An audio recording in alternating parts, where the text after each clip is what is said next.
নমস্কার বন্ধুরা, মল্লিকা কিচেনে এই যে থোর বিচাকলা গাছের থোর নিয়েছি। এই থোর দিয়ে একটি রেসিপি বানাবো। আপনারা কিন্তু শুরু থেকে শেষ পর্যন্ত আমার সঙ্গে থাকবেন।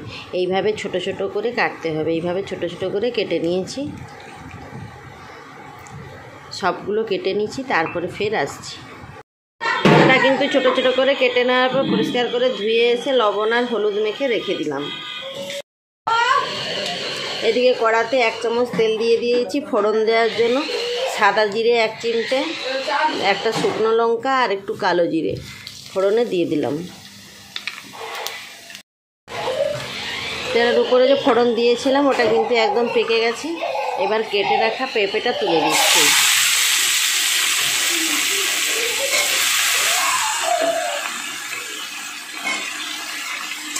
পেঁপে দিয়ে ভালো করে একটু নাড়াচাড়া করে নিচ্ছি। পেঁপে দিয়ে একটু নাড়াচাড়া করে নিয়েছি। এবার কেটে রাখা থোরটা দিয়ে দিচ্ছি। থোরটা কিন্তু হাতের সাহায্যে একবারে চিপকে চিপকে জল বের করে নিয়েছি। জল বের করার পর তারপরে দিয়ে দিচ্ছি। এরকম করে সবগুলো দিয়ে আমি নেড়ে নিচ্ছি।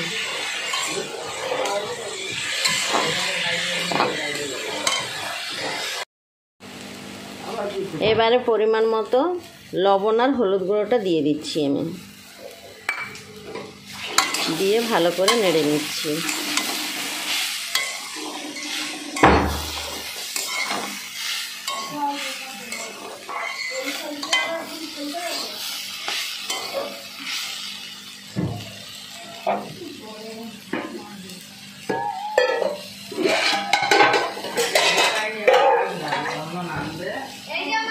এবারে আন্দাজ মতো আমি জল দিয়ে দিচ্ছি।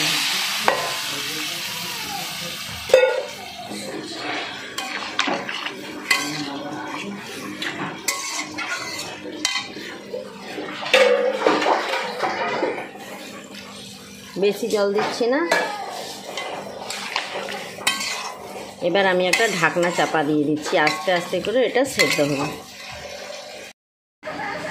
ভালো করে সেদ্ধ হয়ে গেছে। এবার আমি নামিয়ে নিচ্ছি। কড়াতে তেল দিয়ে দিয়েছি, তেলটা গরম হয়ে গেছে। এবার আমি চিংড়ি মাছগুলো ভাজা করে নিচ্ছি।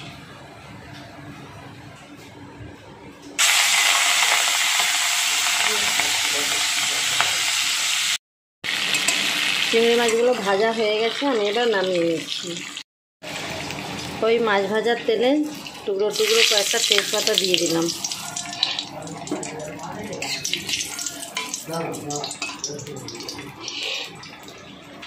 আর দিয়ে দিচ্ছি 4টে কাঁচা লঙ্কা আর একটা কুচানো পেঁয়াজ দিয়ে দিলাম। দিয়ে ভালো করে একটু নেড়ে নিলাম।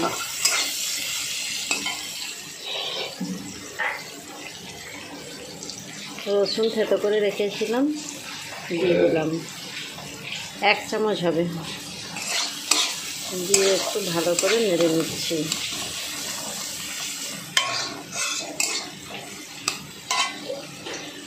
এবারে একটা টমেটো কুচানো দিয়ে দিলাম।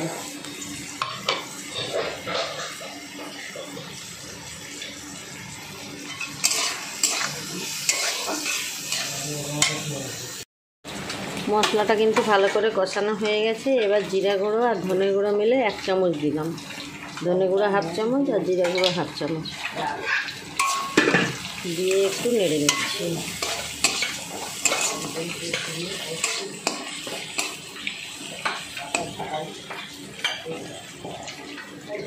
এবারে থোর আর পেঁপেটা দিয়ে দিলাম।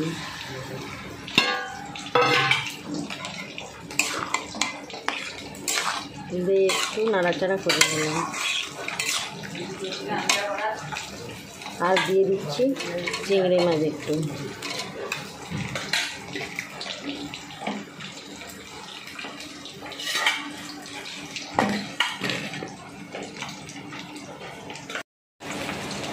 এবার কেটে রাখা বেগুনটা দিয়ে দিচ্ছি।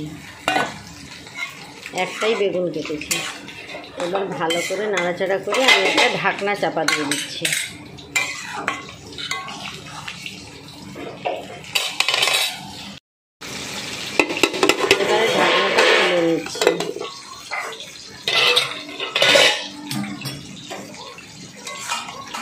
রান্নাটা কিন্তু হয়ে গেছে, আমি এবার নামিয়ে নিয়েছি। বেগুনগুলো কিন্তু খুব সুন্দর সেদ্ধ হয়ে গেছে।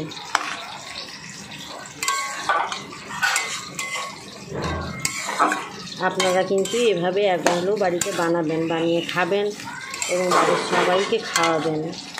খুব সুন্দর লাগে খেতে। আর খাওয়ার পরে যদি ভালো লেগে থাকে অবশ্যই লাইক করবেন, শেয়ার করবেন, সাবস্ক্রাইব করবেন। তবে সবার শেষে আমি নামানোর সময় 1 চামচ ঘি দিয়ে দিচ্ছি। ওপর থেকে 1 চামচ ঘি দিয়ে দিলাম। ভালো করে মিশিয়ে নিচ্ছি।